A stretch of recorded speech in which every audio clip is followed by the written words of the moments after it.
not much audio. Yeah, yeah, you Hello? can take them. Hello, hello?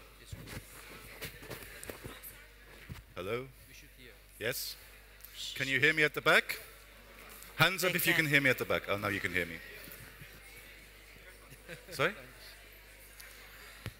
They will join. Astrid said Yeah, sit here. next step.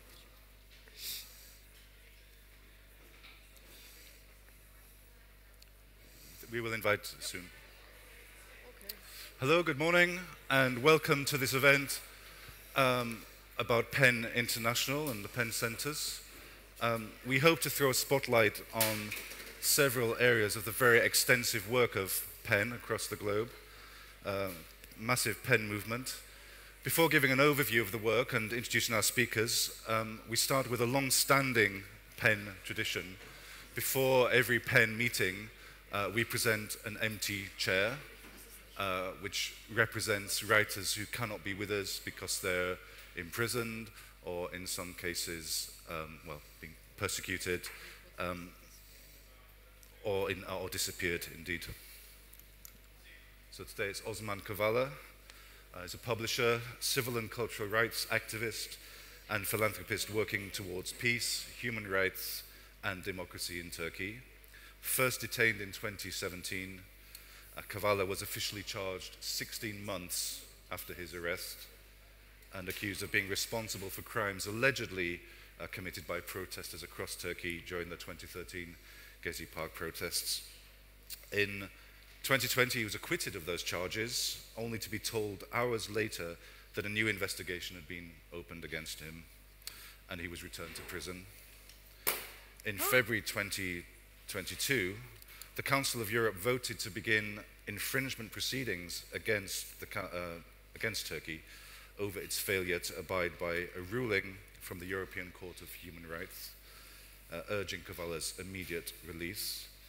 In April 2022, Kavala was convicted of attempting to overthrow the government and sentenced to aggravated life in prison.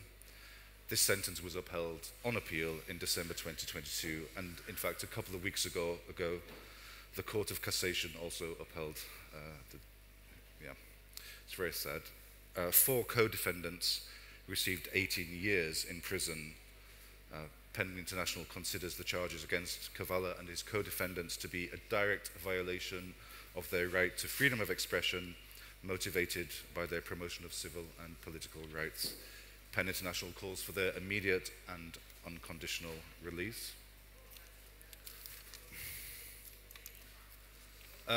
The global situation, as we know, for freedom of expression and for writers at risk continues to worsen. Conflicts around the world continue to pose extreme risks for those reporting or commenting on them.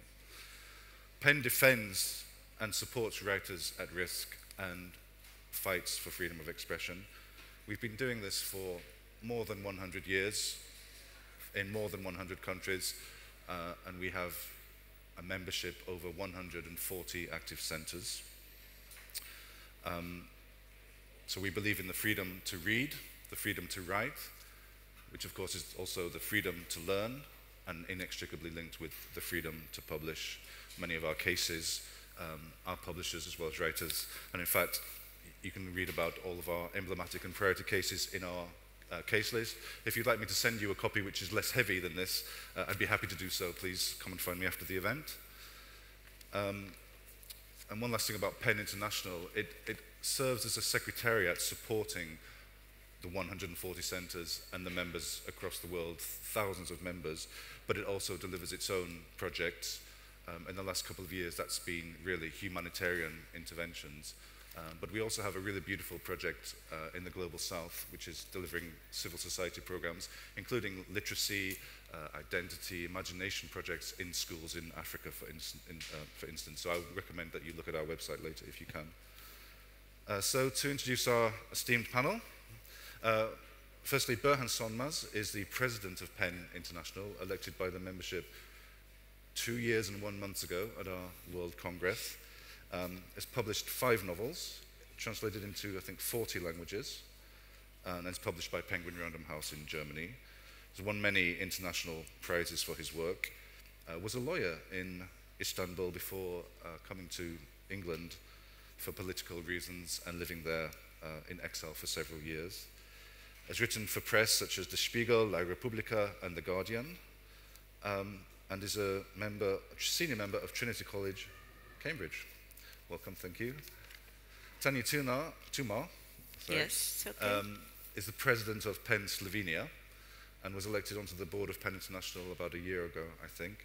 Tanja is a gifted author and publisher who found success after founding your own publishing company, Tuma Publishing, Yes, in 1996. In 2010, she left the publishing world to write novels and has been very active in the PEN movement for at least 10 years, I think. 10 years, So yes. welcome and thank you.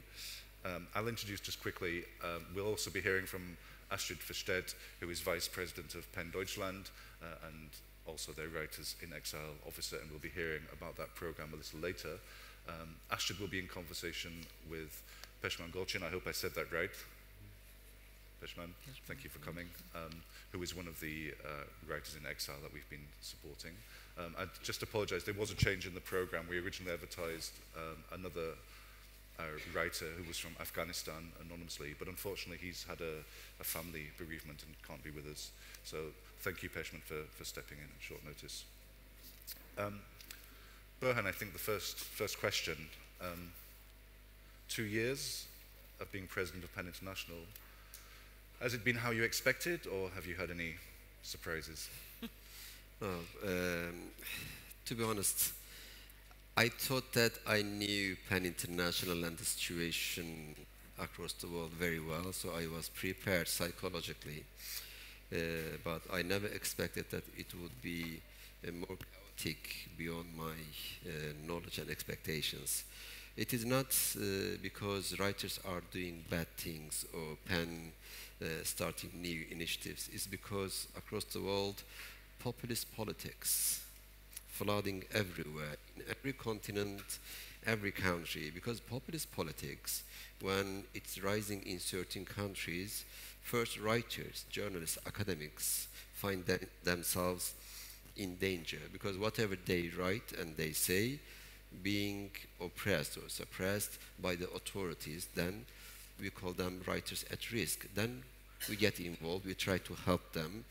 We support their freedom of expression, but in worst cases, then we need to rescue them from prison, sometimes from their own country, and to relocate them. Every year now, as you just mentioned, the case list, maybe you can see a few hundred names, but we choose that a few hundred names out of thousands of names of writers, journalists, academics, and this is just a small part of our work. And you can imagine how big, demand it is. We have nearly 140 PEN centers across the world. We are PEN International. We are trying to coordinate and help our local PEN centers with 40,000 members of writers. And still, it's not enough to help those writers who are at risk. Yeah, thank you.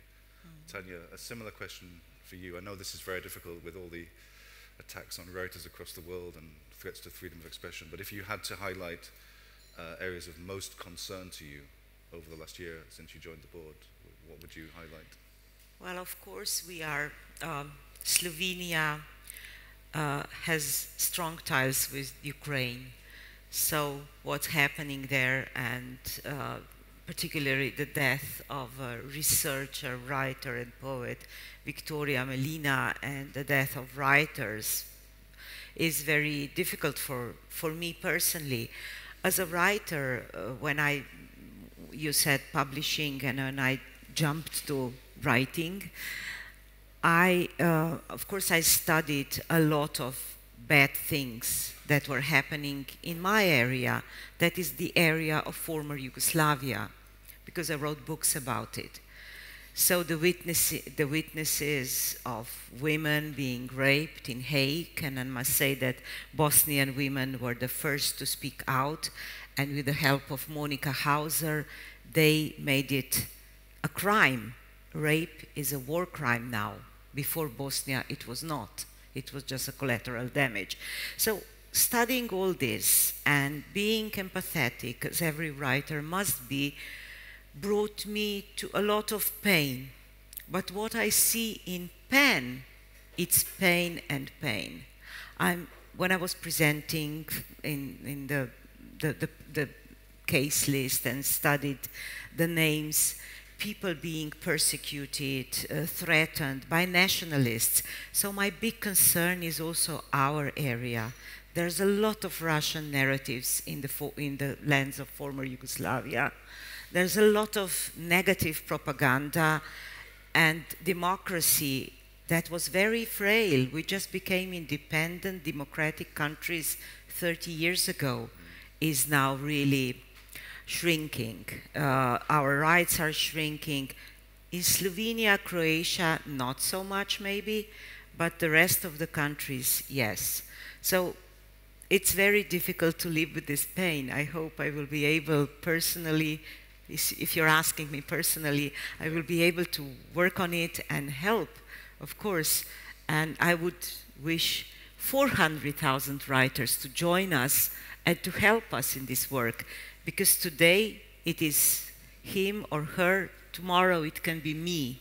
And we need this solidarity in the movement. Yeah, indeed. Yeah, can I say something about this? You know, because usually we follow the situation of the world through media. If it is something on the front page, we see this.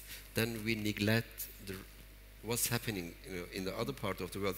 I'm not only, you know, referring to now after this Palestinian-Israel issue, what's happening in Ukraine or Nagorno-Karabakh or in Kurdish region in northern Syria.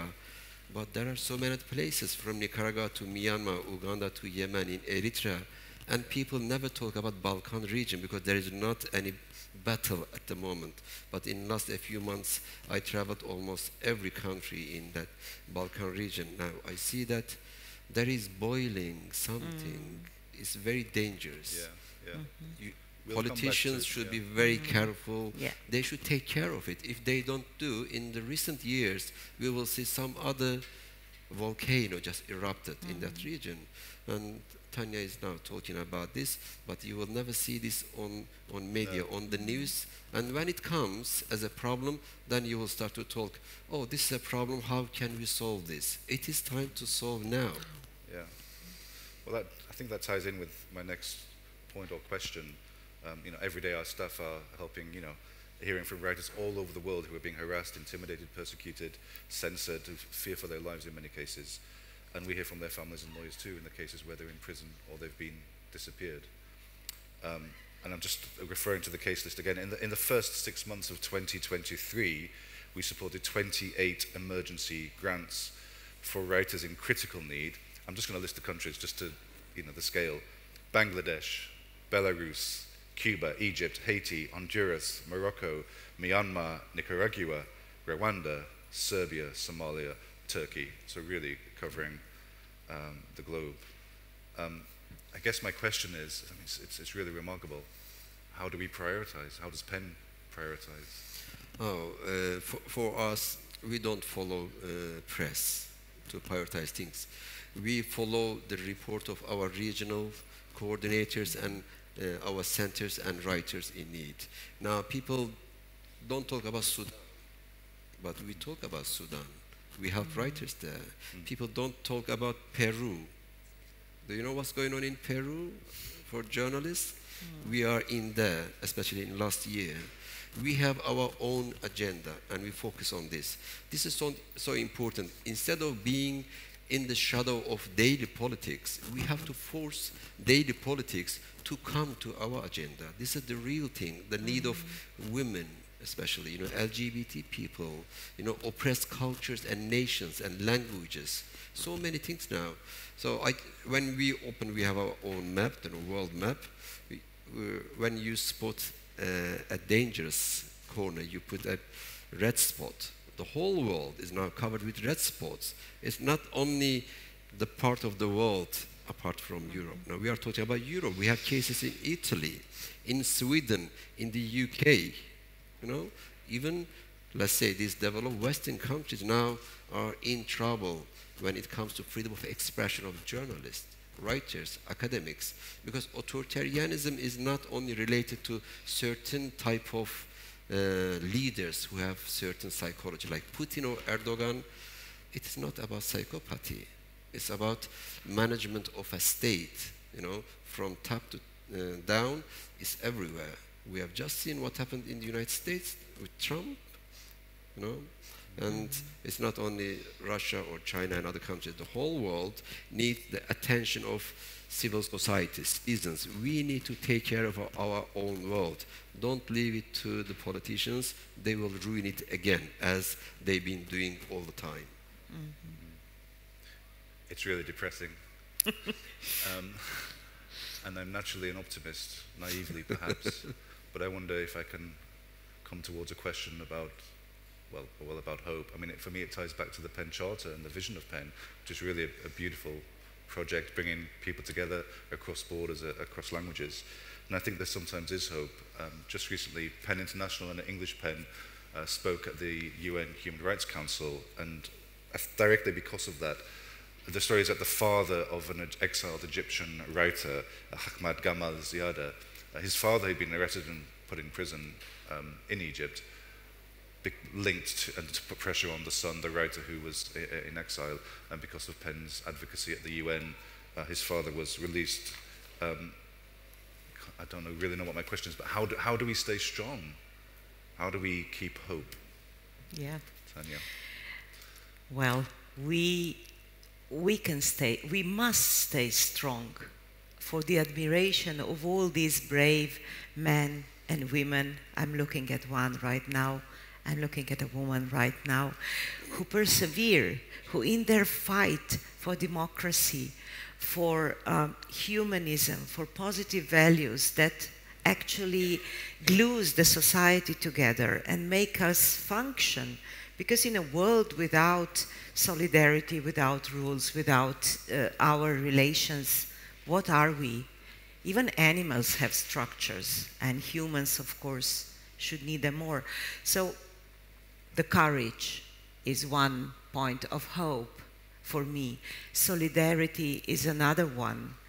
And if I may so, we all, many of us are parents, grandparents. We must do something for our future. As Burhan said, politicians will mess it up. They have set up wars in the past, and they will in the future, because many times it's their own good that it's for them the goal, not the good of people they should represent. Particularly in the Balkans, we see these individuals standing up, trying to be world leaders to, I don't know, to do what. But actually, they are exploiting their people who live in poverty sometimes. I will say, for example, Serbia, exploiting them in order to promote themselves and to stay in power. And PEN should be there to point a finger at them, to say, don't do this, you'll mess it up. And in the war, they are then, of course, they are safe. They are not on the front. They don't hold rifles. They are not threatened their lives. They stay behind. I mean, if you think of Milosevic, he was traveling the world while his army and the Yugoslav army were murdering in the region. So these people, you know, we just have to point the finger at them. Yeah. Burhan, can you give us any words of hope? Oh, yes, I think I can say so many things, but... Well, you have about 30 seconds. Yes, since we are in Germany, maybe I have to start from Germany. PEN is 102 years old. It was founded in 1921 in London. First 10 years, 12 years, PEN was a kind of writer's club, just meeting, having a good talk, supporting each other. But in 1933, everything changed. In 1933, we started to be kind of political movement to help writers at risk, to defend freedom of expression. It started with the push, came from Germany with the help of our German colleagues. We learned from them, from Ernest Toller, Jewish writer, from Walter Benjamin, from Bertolt Brecht. And with their experience, their recommendations, and their mind-opening recommendations, then PEN movement started to change their direction. And in the first decade of that politicization, we helped to rescue, for example, Arthur Koestler from Spain during the Civil War, but we couldn't save Lorca. At the same time, we lost him. And when we look at today, after 100 years, we are rescuing so many Arthur Koestlers every day, but at the same time, we are losing so many Lorcas. Last year, 2 PEN members were shot dead in Afghanistan. Last year, only in Myanmar, a young poet was condemned to execution by court decision, and he was executed by hanging, a young poet in Myanmar. And it's happening now, today, not 100 years ago. Where is hope? The hope is here. Still, we are talking about them. We never leave them alone. I travel every week to a different country. Last week I was in Berlin. Before that I was in Romania. Tomorrow I'm going to Romania again, and then going to Montenegro, then other places. There are hundreds of writers like me only in PEN International like this, and I know there are so many NGOs. They are working in newspapers, in academia. This big world of citizens, I think the only hope. When people, because I come from Turkey, on the borderline of Europe, journalists, especially in Europe, they always ask me first about the inclusion of Turkey into European Union. There is no chance at the moment. But then they say, what do you think about Europe? The question then comes from me, which Europe you mean? The Europe of parties, states, politicians, or the Europe of citizens, NGOs, this civil society? There are 2 Europes in 2 different directions, unfortunately. They are not speaking the same language. We have to see this. And then we have to try to support, to feed this civil society, freedom of expression. Now, we have seen this last conflict going on in Israel and Palestine. It doesn't matter what you think about it. The question is this: even we have different opinions about this, are we able to sit together and discuss and open this discussion to all? As PEN International, we have an official view about this issue. We released a statement 5 days ago, but we are an organization of 40 members, writers, and writers speak. And do you think 40,000 people agree on the same thing? Of course not. And we support this diversity within the organization, and then we tell this to FAIR here, to states, to governments. Take this example. Defend different things, express this, listen to each other, but still manage to sit together. Otherwise, we cannot create a good example for the future of the world. This is the thing I think we can do the best at the moment. Wise words. Thank you. We just have a minute, Tanja. If you could just say a little bit, yesterday you were launching a new report by PEN International at the same time as Sarajevo. I'll hold it for you. Toxic narratives. Could you just say a few words briefly about that? And perhaps if people want to talk about it, they can come to you after the event? Of course, please do come. This is the report that we launched yesterday, first in Sarajevo by our director of PEN International, Romana Cacchioli, and the authors.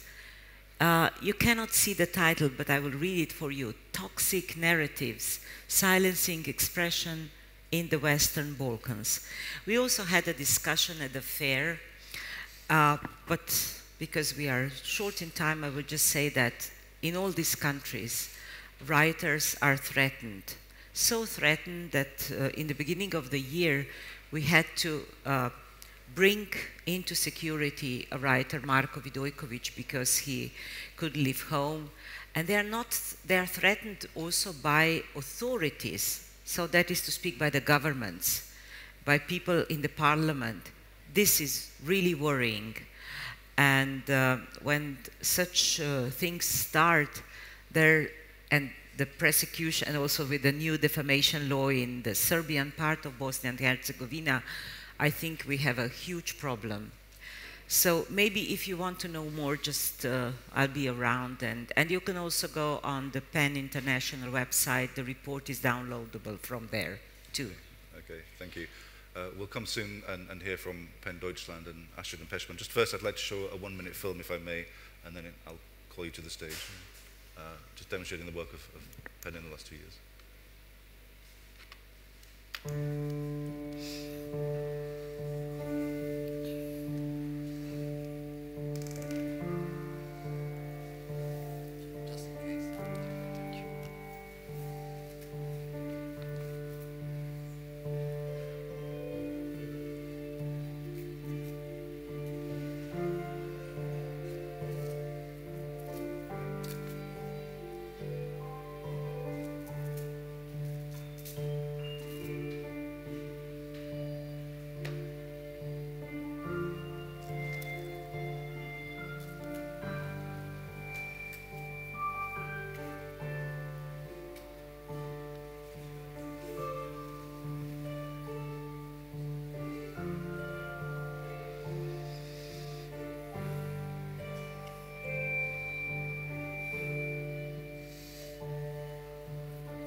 You'll have seen some names of writers listed there. I'll just give a quick update since the film was made.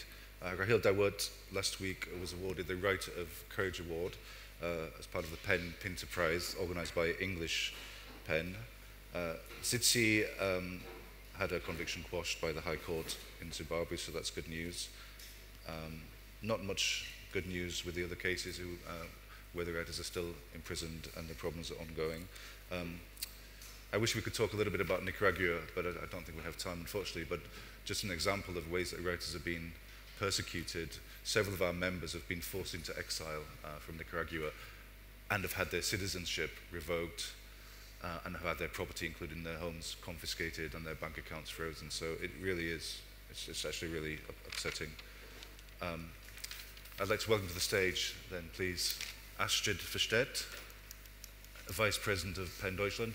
You're welcome to stay if you like to stay for the conversation. Yeah, I think so. And then we'll maybe come back at the end. Yeah. Welcome Astrid, who also runs the Writers-in-Exile program. And Peshman Golshin, who's very kindly agreed to talk to us and step in at short notice. Astrid, can I hand over to you? Is that okay? Unless you have any thoughts on what we've been saying about the work and hope. Yes. Can you repeat the question? It was a little bit, I didn't hear. I'm handing over to you. Oh, yes, yes, thank you. Yes. Yes, thank you very much, Burhan, Tanja, and Paul, for inviting us also for this conversation. My name is Astrid Vehstedt. I'm the Writers-in-Exile officer of PEN Germany. I'm also a writer and director.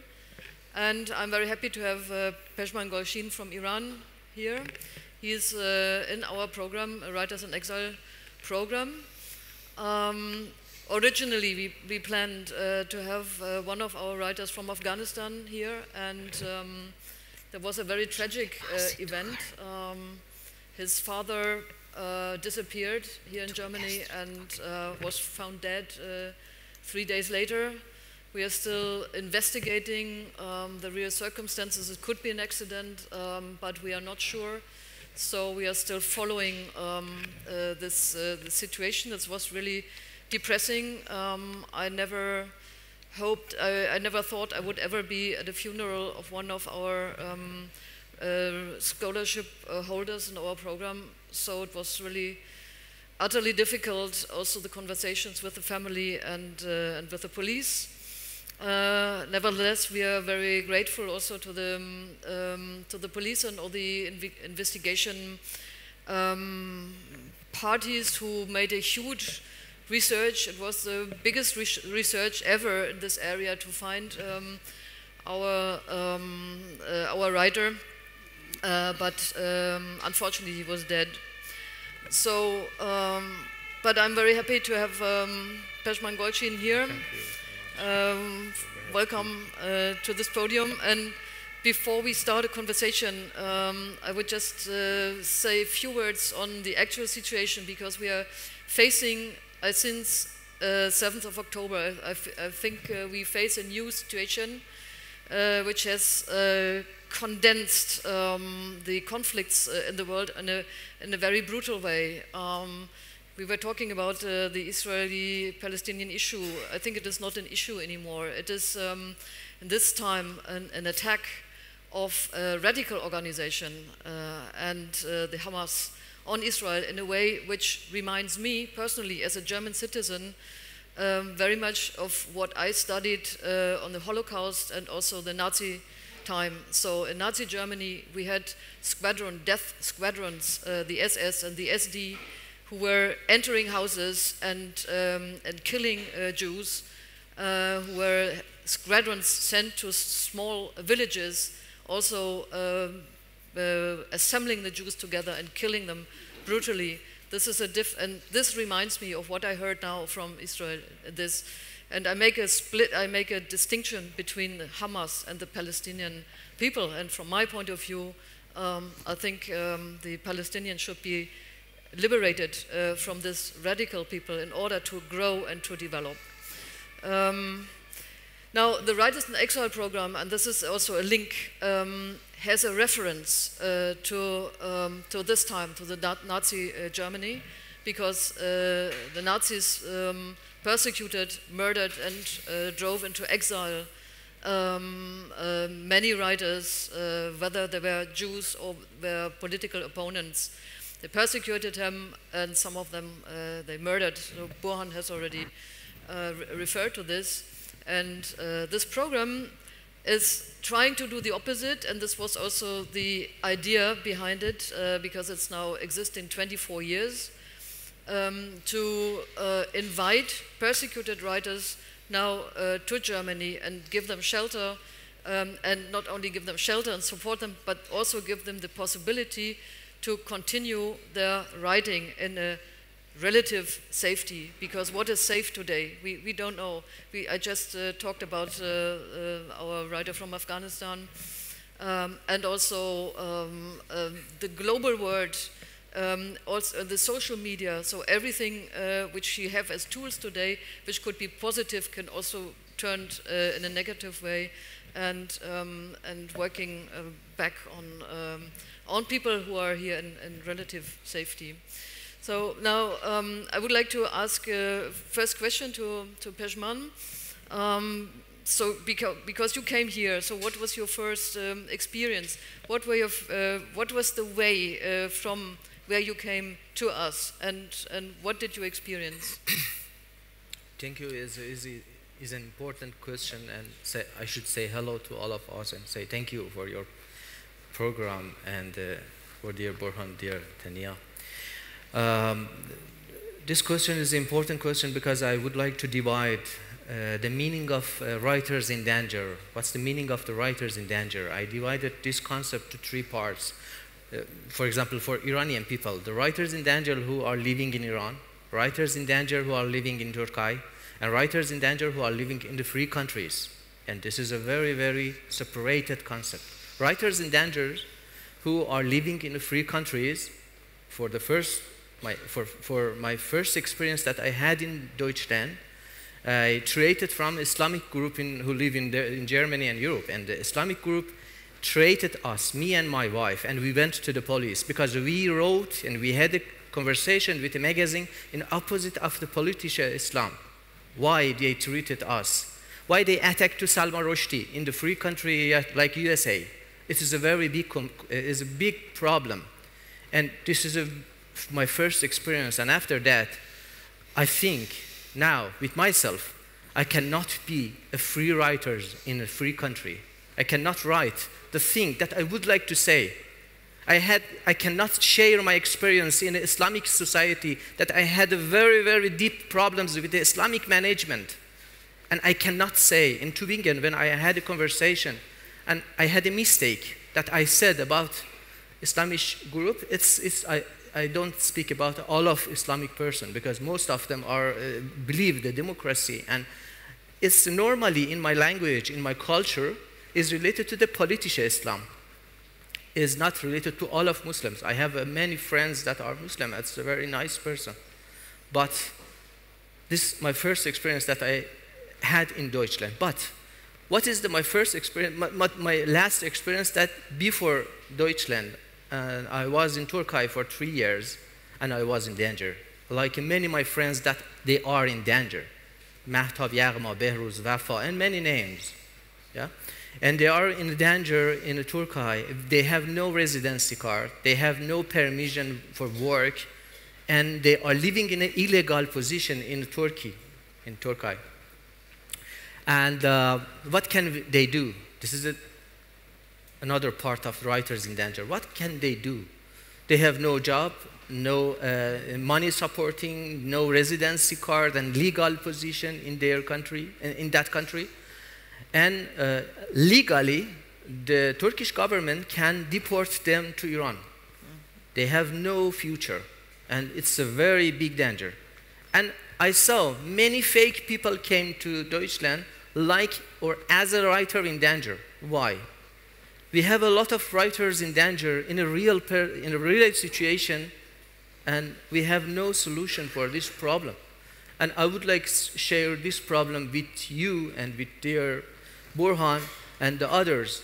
What can we do to help the real person that they are in danger? They are writers, they are opposite of the Islamic regime in Iran, and they have no situation for back to Iran and come to the free lands, and that's it.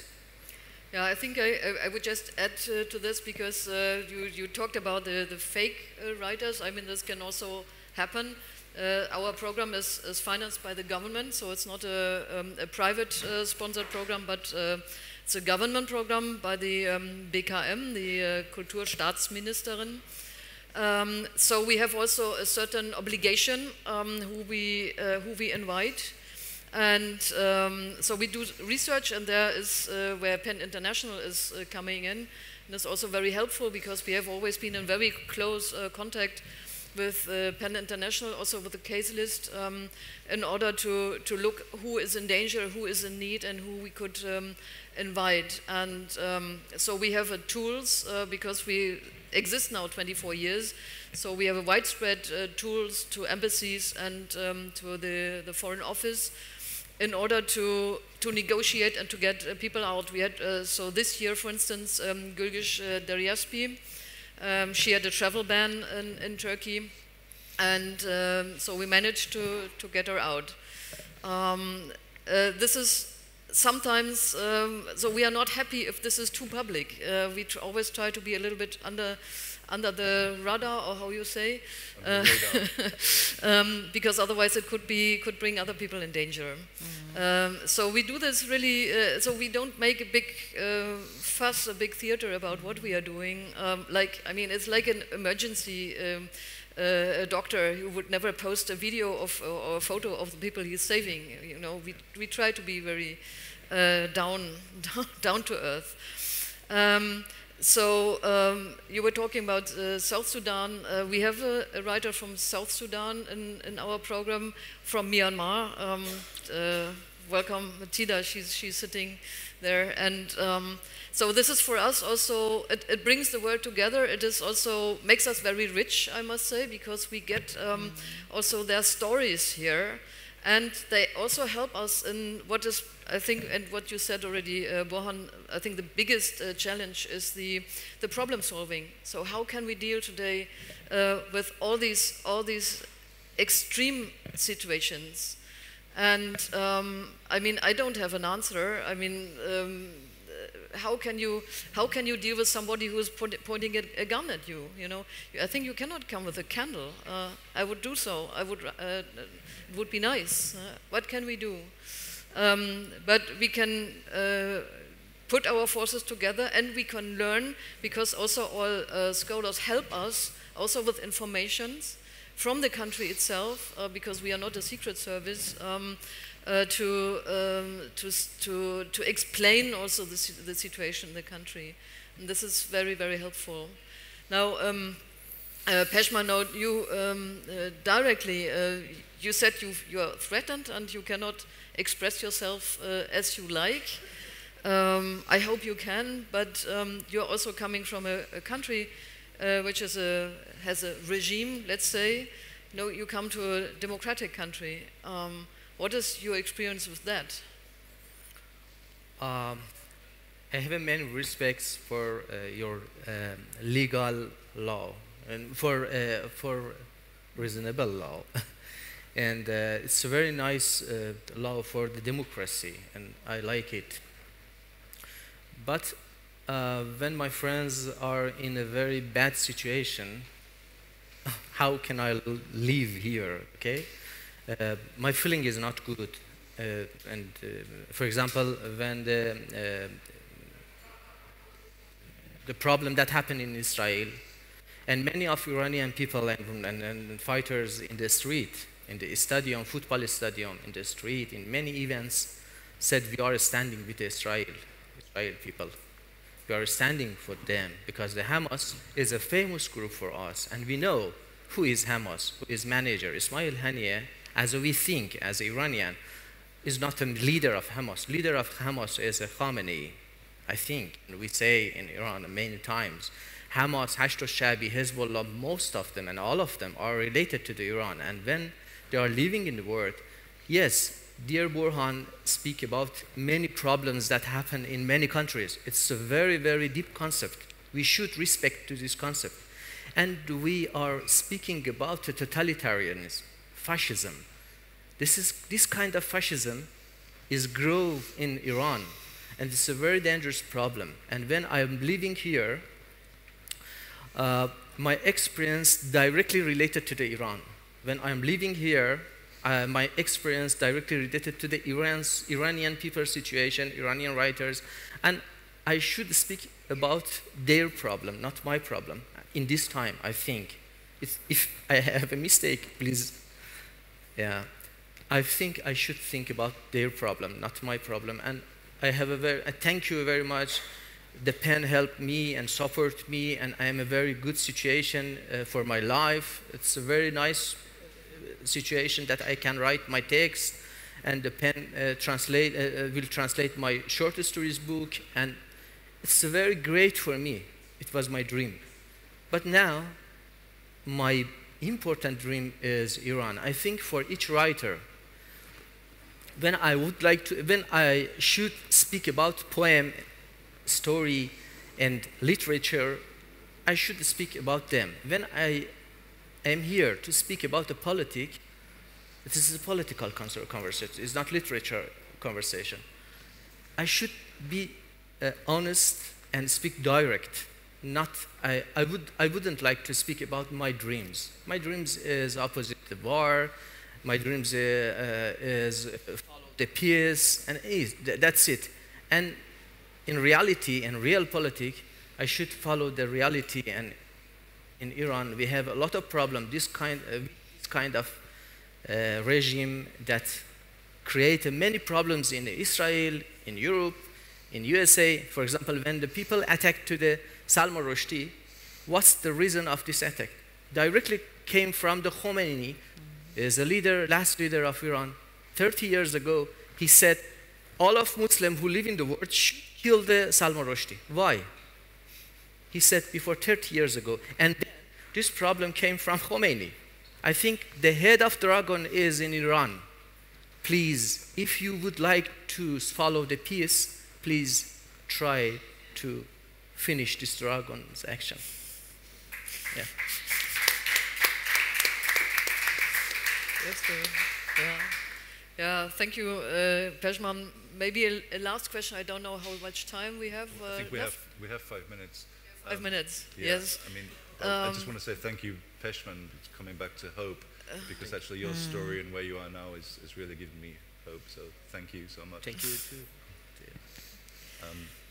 I mean, I forgot to say earlier that when I spoke about the humanitarian assistance work of PEN International over the last couple of years, we couldn't do that without working in partnership with our centres. So we have PEN Sweden, for instance, have taken a lot of the Afghan writers, and of course we work really closely with PEN Germany And again, we'll end soon, but I just want to share another story which gives me hope, just not publicly announced, because as Astrid said, we have to be really careful in terms of people's security to protect our work. But just 2 days ago, we managed to bring an Afghan writer and his family to safety out of Afghanistan via Iran, actually, which you can imagine is not the easiest. But now they're safe in Dublin, Ireland, so we wish them well. And again, it's just really pleasing to hear this amongst all the negative and all the worries. I'm just wondering, Burhan, as the international president of PEN, do you have any closing remarks as we leave today? Oh, okay. There are so many things in my mind, to say. We need more time. Yeah. First of all, we always ask questions. We say, what shall we do? What do you recommend?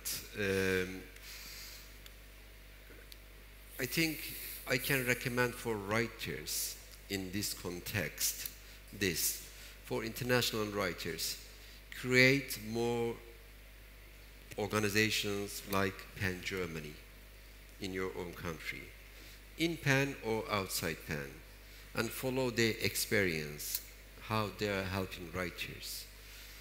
They are one of the best PEN centers, working for many years in that sense.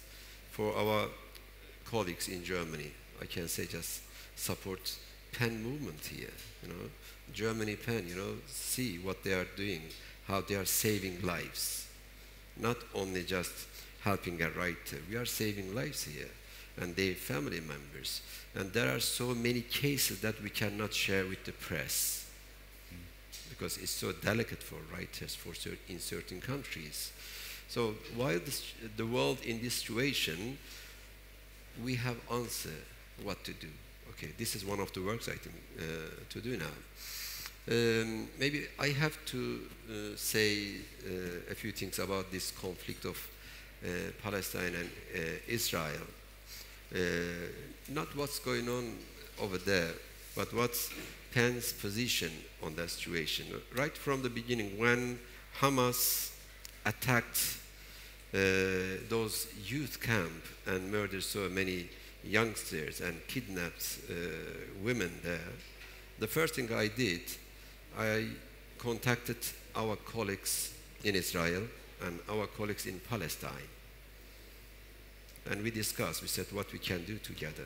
Because for us, there is no border. There is no borderland between nations. We are part of the same nation, the nation of writers, citizens, the innocent people of this age. Government can divide us, a country can divide us, politics can divide us, but we are the answer to unite each other. And in that position, we condemned Hamas, and then we condemned the military action of Israeli government, killing children in Gaza, forcing 1 million people, half of them children, moving from some part of the Gaza towards south. And our main concern is, how are we going to see a permanent solution for this problem there in the Middle East and in Ukraine and in Nagorno-Karabakh and in my own country, in Turkey.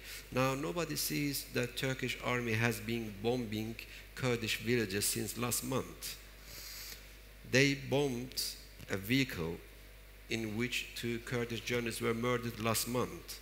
Nobody talks about it. No politicians visit Kurdish villages around there. But here, for us, everyone, people who are suffering are in the same level. And we have to treat them equally. We have to help them from Yemen to Nicaragua, from Myanmar to China. So I'm very much hopeful. We are sad, okay, because of the problems. Personally, we are going through so many things, and socially, but I never feel despair, because I know that always there are someone who will fight for me as I'm fighting for some other people. So let's support each other. Thank you. Thank you so much. I think we don't have time for questions, unfortunately. So yeah, please do come to the stage if you have any questions. We'll be happy to answer. I encourage you, if you don't do so already, please do look into the work of PEN in Germany. PEN Deutschland and the work of PEN International, and please support the PEN movement. It's doing amazing work, as I think we've heard today. Thank you so much, everybody, for coming. Thank you.